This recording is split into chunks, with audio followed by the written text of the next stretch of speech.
583 ہجری میں سلطان صلاح الدین ایوبی رحمۃ اللہ نے ہر طرف جہاد میں بھرتی کا اعلان فرما دیا۔ پھر آپ لشکر لے کے تبریہ کی طرف بڑھے اور بزور جنگ اسے فتح کر لیا۔ یہ صورتحال دیکھ کر صلیبیوں نے بھی لڑائی کی تیاری کی اور ہر دور دراز اور قریب کے علاقوں کے صلیبی ان کے لشکر میں شامل ہونے لگے۔ سلطان صلاح الدین ایوبی رحمۃ اللہ کے لشکر میں 12,000 گھڑ سوار تھے اور پیادہ لشکر اس کے علاوہ تھا۔ صلیبیوں کی تعداد 80,000 کے لگ بھگ تھی۔ کئی دن دونوں لشکر آمنے سامنے رہے۔ بالآخر جبل حطین لڑائی کا مرکز بنا۔ اس لڑائی میں صلیبیوں کی بدقسمتی عروج پر رہی اور ان کے بڑے بڑے سردار اور حکام پکڑے گئے، جن میں ان کا بادشاہ یروشلم اگائی بھی شامل تھا۔ عماد الکاتب کا کہنا ہے کہ اس دن جنگ میں اتنے صلیبی قتل اور گرفتار ہوئے کہ مقتولین کو دیکھنے سے اندازہ ہوتا تھا کہ پوری فوج قتل ہو چکی ہے، جبکہ قیدیوں کے ڈھیر دیکھ کر اندازہ ہوتا تھا کہ پوری فوج زندہ گرفتار کر لی گئی ہے۔ ایک مسلمان سپاہی 30 صلیبیوں کو خیمہ کی ایک رسی میں باندھ کر ہانکتا پھر رہا تھا۔ اس لڑائی نے صلیبیوں کی قوت کو پارا پارا کر دیا۔ اس کی بڑی مقدس صلیب مسلمانوں کے ہاتھ آ گئی تھی اور ان کا مشہور جنگجو بادشاہ ریجینالڈ، جس نے ایک بار مسلمانوں کے ایک قافلے کو گرفتار کر لیا تھا اور جب انہیں قتل کرنے لگا تو ان سے کہا، اب تم محمد کو اپنی مدد کے لیے کیوں نہیں بلاتے ہو؟ ملعون بھی مسلمانوں کے قید میں تھا۔ سلطان صلاح الدین ایوبی رحمۃ اللہ نے اسے کہا کہ اب محمد صلی اللہ علیہ وآلہ وسلم کی طرف سے مدد آ چکی ہے، پھر اسے قتل کر دیا۔ قتل سے پہلے اس کے سامنے اسلام پیش کرنے کی بھی ایک روایت ہے۔ اس جنگ سے حاصل ہونے والے قیدی دمشق کے بازاروں میں ایک ایک جوتے کے بدلے فروخت ہوئے۔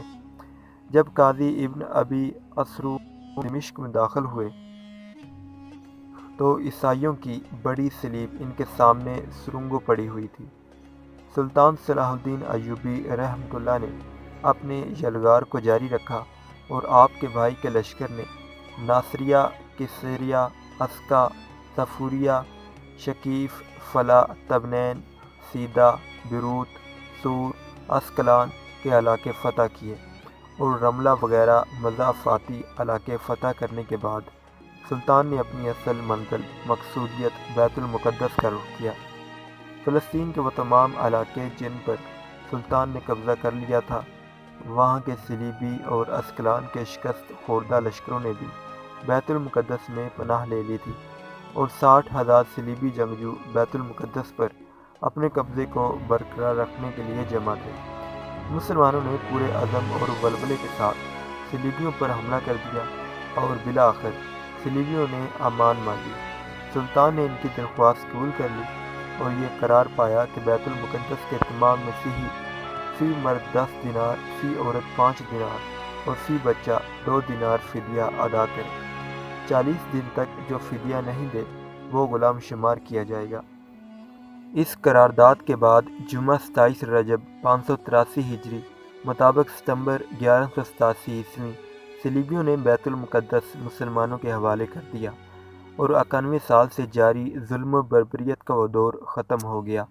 جس نے پوری امت مسلمہ کے سر شرم سے جھکا رکھے تھے، اور اللہ کا یہ پاک گھر پھر اپنے حقیقی باسبانوں کے ہاتھ میں آ گیا اور مسجد اقصیٰ نے سکون کا سانس لیا۔ جب سلطان ایوبی مسجد اقصیٰ میں داخل ہوئے تو اس کے ایک حصے میں خنزیر بندھے ہوئے تھے اور اس کے غربی حصے میں فوج کے لیے بیت الخلاء تھے اور محراب کو بند کر دیا گیا تھا۔ مسلمانوں نے فوراً اس کی پاکی و صفائی کا اہتمام کیا اور مسجد میں قیمتی قالین بچھا دیے گئے اور خوبصورت قیمتی کندیلوں سے اسے منور کیا گیا۔ شعبان کے پہلے جمعے میں 91 سال بعد مسجد اقصیٰ سے دوبارہ اذان گونجی اور اس کے منبر سے خطبہ دیا گیا اور سلطان نے اظہار تشکر کے لیے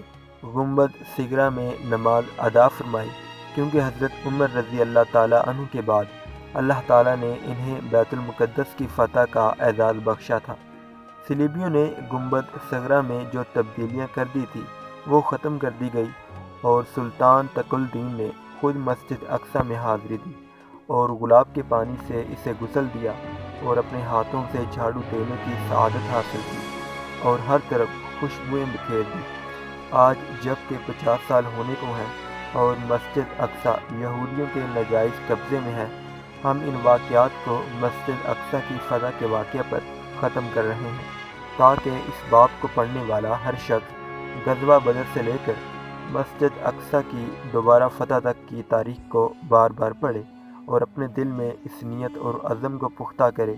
جو نیت اور عزم سلطان صلاح الدین ایوبی رحمۃ اللہ نے اپنے دل میں پختہ کیا تھا، اور بالآخر وہ مسجد اقصی کو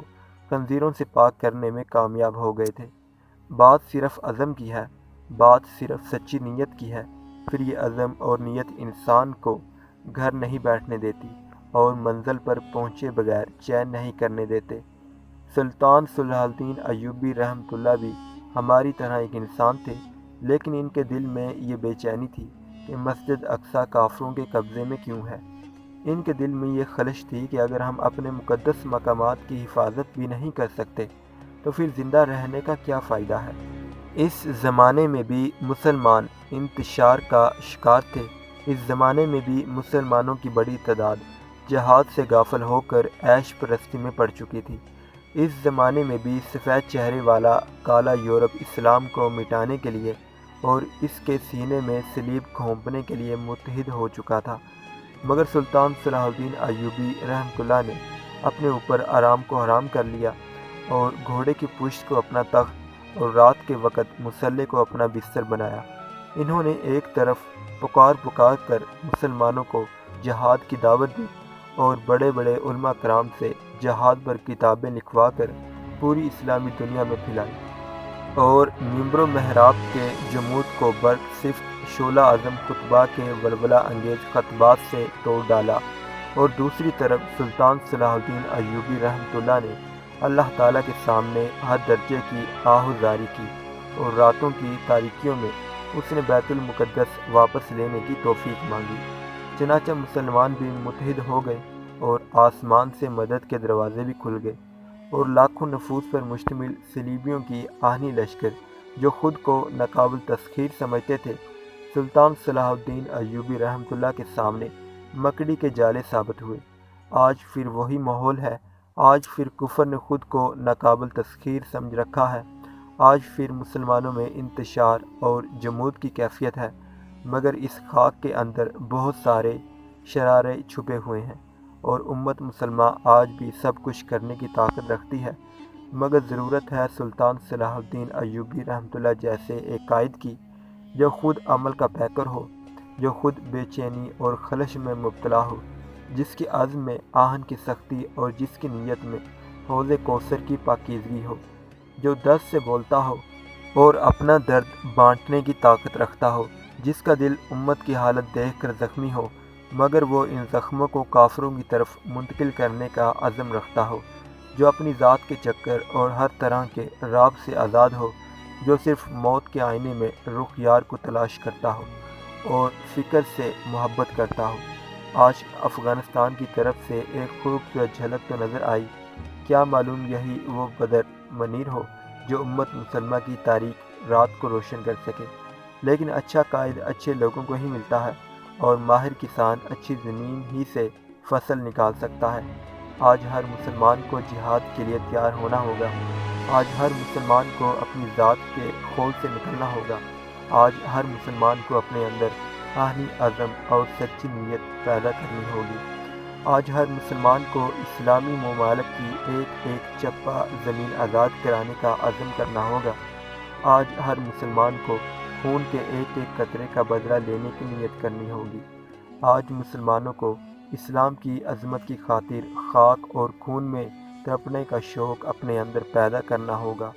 تب انشاءاللہ خود انہی مسلمانوں میں سے کوئی سلطان صلاح الدین ایوبی رحمۃ اللہ بھی پیدا ہو جائے گا، اور کسی ماں کا بیٹا نور الدین زنگی رحمۃ اللہ جیسا بھی کہلائے گا۔